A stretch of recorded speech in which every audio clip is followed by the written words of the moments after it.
Well, ahead of French presidential elections in the spring, the two candidates currently leading in the polls have kicked off their campaigns. Both the centrist Emmanuel Macron and the right-wing nationalist Marine Le Pen, they're holding major rallies in the city of Lyon this weekend. In a major speech, Le Pen has cast herself as the candidate of the people. She vowed to protect French values and culture from the growing threats of migration, globalization, and Islamist militants. In her program, she proposes strict controls on immigration, economic protectionism, and a vote on EU membership.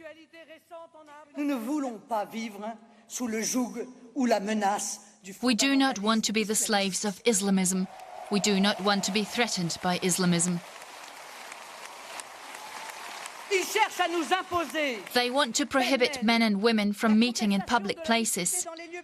They want to introduce full body veils, prayer rooms in companies and mosques as big as cathedrals.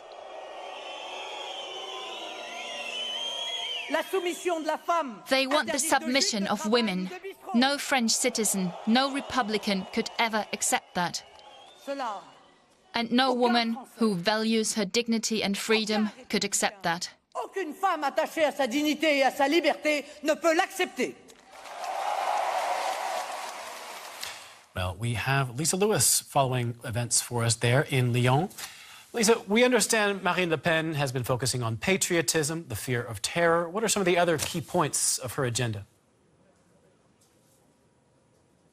Well, this is a very nationalistic speech indeed. She was appealing to the national pride of the people here, and people in this room behind me that was packed. They were cheering, especially when she was saying, you know, we can be proud to be French and we should say so.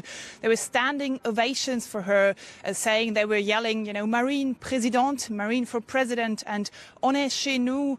This is our country. She was really appealing to them with these nationalistic slogans. She was also talking about economic protectionism, anti-immigration measures, and how she would save this country after decades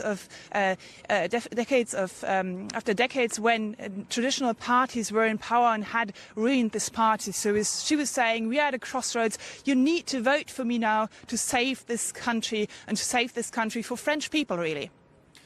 Well, she got an electric reaction from her die-hard supporters, but how is she likely to do in the election? What do the polls say?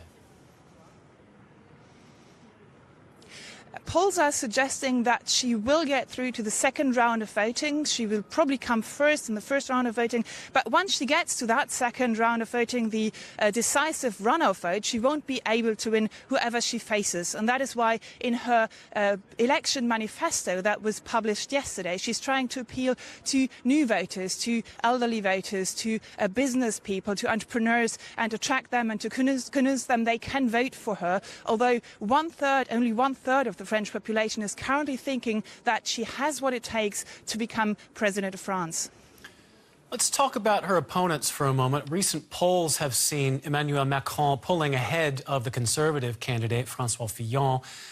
Is he the real threat to Le Pen at this moment, and what can we expect from Macron?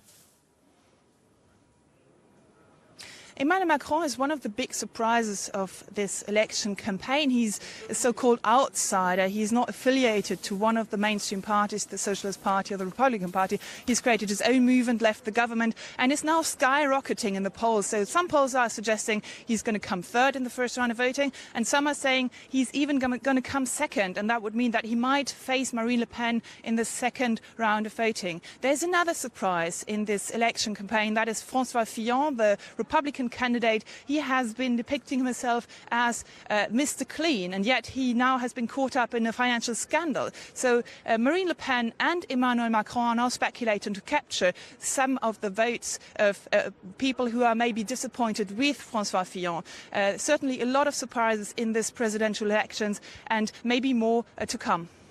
All right, quite a story you're covering for us. Lisa Lewis in Lyon.